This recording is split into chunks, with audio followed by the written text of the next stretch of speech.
Assalamualaikum warahmatullahi wabarakatuh. Perkenalkan, nama saya Mariani Adenovalita dari jurusan Bimbingan Konseling Islam semester 4 BKIB. Baiklah, di sini saya akan memenuhi nilai ujian akhir semester Psikologi Konseling yang diampu oleh Ibu Haryanti MPD yang berjudulkan tentang kognisi dalam konseling.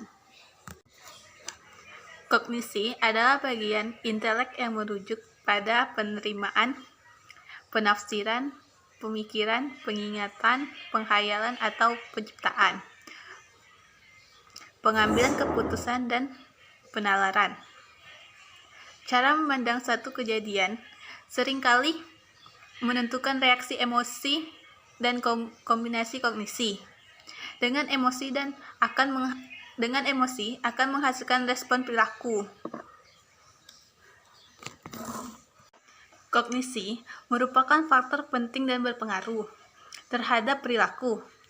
Maka, konselor akan terbantu apabila memahami kognisi dan dinamika dasarnya. Bagian ini akan membahas tentang beberapa teori kognisi untuk memperdalam isi dan kualitas kawasan psikologis dan impotensinya dalam konseling. Selanjutnya itu asumsi yang salah. Asumsi kognitif, hipotesis keyakinan konstruk dibuat oleh orang untuk mengendalikan dan membuat kesan mengenai hidupnya. Tanpa asumsi kognitif, setiap rangsangan yang masuk ke dalam kesadaran akan menjadi kesan yang tidak diketahui dan akan membuat kecemasan besar. Terus asumsi kognitif dapat benar atau salah dan dapat juga sesuai atau bertentangan. Selanjutnya itu perkembangan proses pembelajaran yang menyebabkan asumsi salah yang diperoleh dari lima cara. Yang pertama itu melalui pengalaman, yang kedua terjadi seolah-olah mengalami sendiri, yang ketiga pengajaran langsung, yang keempat logika simbolik, dan yang terakhir itu mengkonstruksi hubungan sebab dan akibat. Melalui pengalaman langsung. Jadi yang dimaksud melalui pengalaman langsung itu misalnya kan kita pergi berliburan ke suatu tempat, kita melihat-lihat tempat, di suatu tempat itu sangat bagus. Jadi itu yang dimaksud dengan pengalaman langsung. Yang kedua itu terjadi seolah-olah mengalami sendiri. Misalnya tuh kita melihat seseorang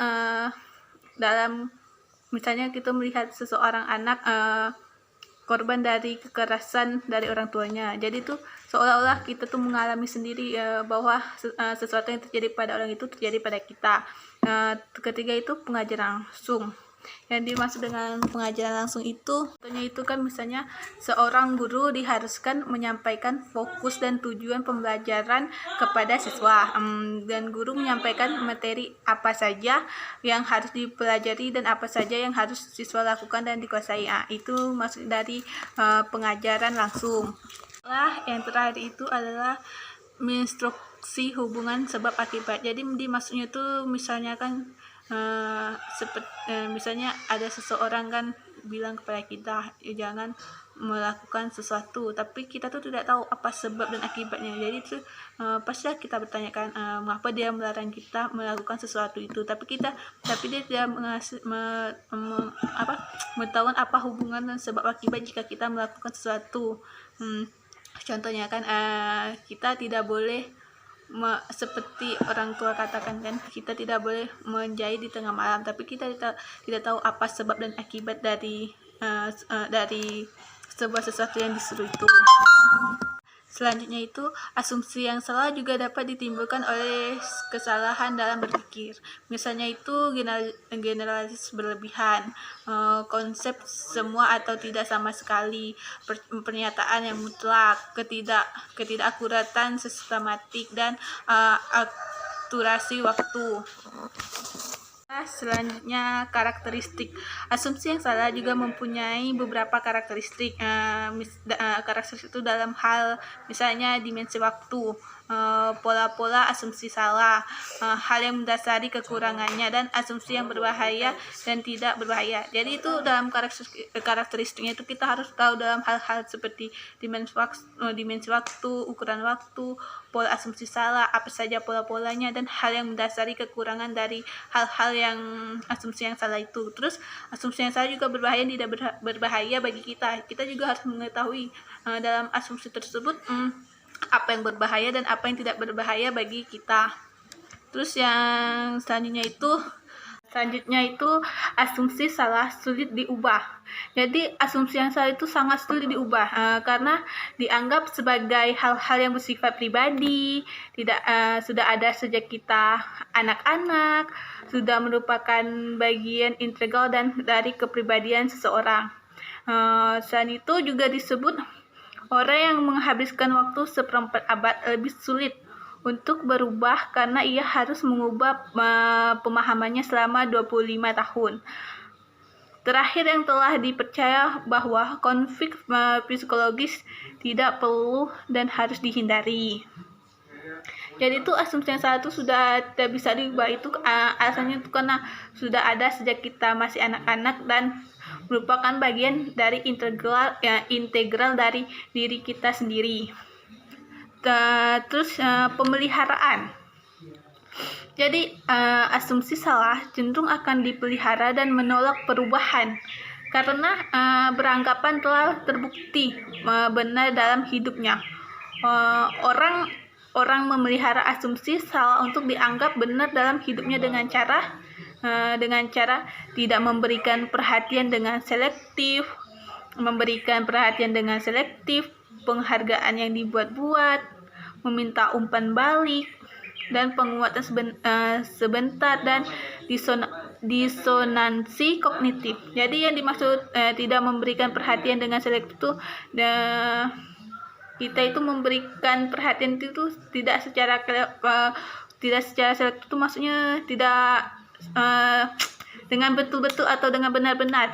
Kita tuh memberi perhatian tuh seakan mau kita saja gitu. Terus memberikan perhatian dengan selektif, berarti kita itu memberikan perhatian itu dengan benar-benar dan kebalikan dari perhatian tidak selektif gitu. Terus penghargaan yang dibuat-buat, yaitu maksudnya tuh dia tuh penghargaan dia tuh dibuat-buat, tapi bukan dari kenyataan dari diri dia sendiri. Terus minta umpan balik, misalnya bisa maksud dari minta umpan balik ini, misalnya kita perhatian sama seseorang, jadi kita itu minta perhatian balik juga ke dia, jadi bisa dibilang balasan gitu. Kalau kita perhatian sama orang itu, berarti orang itu juga harus perhatian sama kita juga. Terus penguatan sebentar dan disonansi kognitif. Terus pertimbangan bagi konselor. Pertimbangan bagi konselor itu ada kesabaran, reaksi yang tak membantu, emosi, asumsi yang tidak disadari, validitas, dan berbagi asumsi. Jadi maksudnya dari kesabaran tuh konselor itu harus sabar, dan reaksi yang tak membantu. Terus reaksi yang tidak membantu itu maksudnya konselor ini memberi bantuan tuh secara pertimbangan gitu. Terus emosi, konselor itu sangat emosi, asumsi yang tidak disadari. Terus pertimbangan bagi konselor selain itu juga ada menyembunyikan asumsi, menghilangkan asumsi, dan melibatkan konselor dalam masalah, dan membuktikan asumsi salah kenyataan yang baru. Mungkin hanya itu saja yang dapat saya jelaskan. Kurang dan lebihnya mohon maaf. Wabillahi taufiq wal hidayah. Wassalamualaikum warahmatullahi wabarakatuh.